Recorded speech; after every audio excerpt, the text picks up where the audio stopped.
Producers ധാരാളം വരുന്നുണ്ട്. ഇപ്പോൾ എന്നെ പോലെ പുതുതായി പടം ചെയ്തതും ഇനിയും ചെയ്യാനിരിക്കുന്നതോ ഇൻഡസ്ട്രിയിൽ വളരെ ക്ലോസ് ആയിരിക്കുന്ന ആളുകൾ. പക്ഷെ അവർക്ക് ഇവിടെ ഒരു ഇക്കോ സിസ്റ്റം ഇല്ല എന്നുള്ളതാണ് പ്രശ്നം. സിനിമയുടെ പാഷൻ കൊണ്ട് വരുന്നവർ അവരെ ഒരു ഓറിയന്റേഷൻ ചെയ്യാനുള്ള ഒരു സിസ്റ്റം ഇല്ല. ഇവിടെ പല അസോസിയേഷൻസും ഉണ്ട്. പക്ഷെ അസോസിയേഷൻ നമ്മൾ നോക്കിയാൽ ഒറ്റക്കൊറ്റക്കായ ആളുകളെ കാണുന്നത്. ഒരു ടീമെന്നോ അങ്ങനെയുള്ള ഒരു എഫേർട്ട് നമുക്ക് ഫീൽ ചെയ്യുന്നില്ല. അപ്പോൾ ഈ ഉള്ള അസോസിയേഷനുകളൊക്കെ പുതുതായി ആളുകളെ അകറ്റി നിർത്തുന്നതിന് പകരം പുതിയ ആളുകളെ അട്രാക്ട് ചെയ്യുന്നതിനുള്ള അറ്റ്മോസ്ഫിയർ ഉണ്ടാക്കണം. അതാണ് ഇക്കോ സിസ്റ്റം.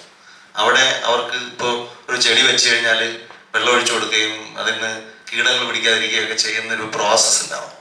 ഒരു പുതിയൊരു പ്രൊഡ്യൂസറെ പ്രൊട്ടക്ട് ചെയ്യുക എന്നുള്ള ഇക്കോ സിസ്റ്റത്തിന്റെ ബാധ്യതയാണ്. ഇവിടെ പുതിയ പ്രൊഡ്യൂസേഴ്സ് വന്നാൽ മാത്രമേ സിനിമ നിൽക്കുള്ളൂ. കാരണം എല്ലാവരും മരിച്ചുപോലും. ഒരാൾ 80 വയസ്സ് 90 വയസ്സിലൊന്നും പ്രൊഡ്യൂസ് ചെയ്യാൻ പോകുന്നില്ല. പുതിയ ആളുകൾ പഠിച്ച് വന്നു കഴിഞ്ഞാലേ നമുക്കൊരു നെക്സ്റ്റ് ഒരു 20 ഇയേഴ്സ് നിൽക്കുള്ളൂ. അവരെ ഓറിയന്റ് ചെയ്യണം. അവർ പല സ്ഥലത്തും റോങ് ഇൻഫർമേഷൻ്റെ കൂടെയും അവർ എക്സ്പ്ലോയിറ്റ് ചെയ്യപ്പെടുന്നുണ്ട്. അതിനാണ് അസോസിയേഷനുകൾ സപ്പോർട്ട് ചെയ്യേണ്ടത്. ഇപ്പോൾ ഫോർ എക്സാമ്പിൾ ഞാനും ഹരീഷിനുമായിട്ട് സംസാരിക്കുകയാണ്. ഇവിടെ OTT ബിസിനസ്സിന് വരുന്ന സിനിമകൾക്ക് ഒരു പ്രൊഡ്യൂസർക്ക് ആദ്യം ഒരു ധാരണ ഉണ്ടാവുന്നില്ല എന്നുള്ളതാണ്. ഇന്ന് ഈ പ്രൊഡ്യൂസർ അസോസിയേഷൻ ഇരിക്കുന്ന എല്ലാവർക്കും പല പല ഇൻഫർമേഷൻ ഉണ്ട്. അവർ പോയി വിറ്റുകൊടുക്കണമെന്നല്ല, അവർ ആ ഒരു ട്രെയിനിങ് കൊടുത്തൂടെ.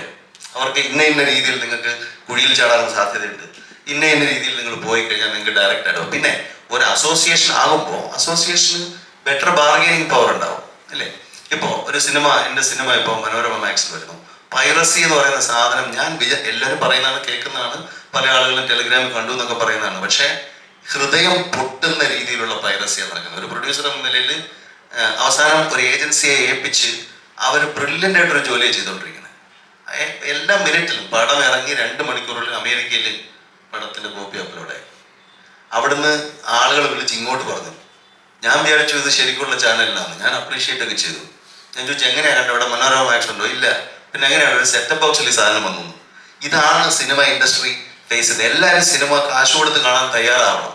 പക്ഷെ നമ്മളൊക്കെ കുറേയധികം ആളുകൾ ഓസിന് കാണാൻ വേണ്ടി വെയിറ്റ് ചെയ്യും. പ്രളയശേഷം ജലകന്യ വളരെ നല്ലൊരു പ്രോഡക്റ്റാണ്. അത് തിയേറ്ററിൽ നിർത്തുക എന്നുള്ളത് കലയെ ഇഷ്ടപ്പെടുന്ന, സിനിമയെ ഇഷ്ടപ്പെടുന്ന ആളുകളുടെ ബാധ്യതയാണ്. അതെന്തെങ്കിലും ടെലിഗ്രാം വരുമ്പോൾ കാണാമെന്ന് പറഞ്ഞിരിക്കുന്നവരാണ് ആദ്യമായിട്ട് ഇൻഡസ്ട്രി നശിപ്പിക്കുന്നത്. പ്രൊഡ്യൂസർ അസോസിയേഷന് പല കാര്യങ്ങളും ചെയ്യാൻ പറ്റും. ഈ ഫെഫ്കയ്ക്കും പല കാര്യങ്ങളും, എല്ലാ അസോസിയേഷനും പല കാര്യങ്ങളും ചെയ്യാൻ പറ്റും. അവർക്ക് എന്തുകൊണ്ട് ആന്റി പൈറസി സെൽ ഉണ്ടായിക്കൂടാ? ഓരോരുത്തരും ഓരോ ആളുകളെടുത്ത് പോയിട്ട് പല രീതിയിൽ പൈസ പോകുന്നതിന് നല്ലതല്ലേ? അവർക്ക് കുറെ ടെക്നീഷ്യൻസിന് വെച്ച് ചെയ്തൂടെ? ഒരു പ്രൈവറ്റ് വിങ് ആയിട്ട് തന്നെ വർക്ക് ചെയ്യട്ടെ, ഒരു ഇൻവോയ്സ് ചെയ്ത് പൈസ വാങ്ങിയിട്ട് ചെയ്യട്ടെ.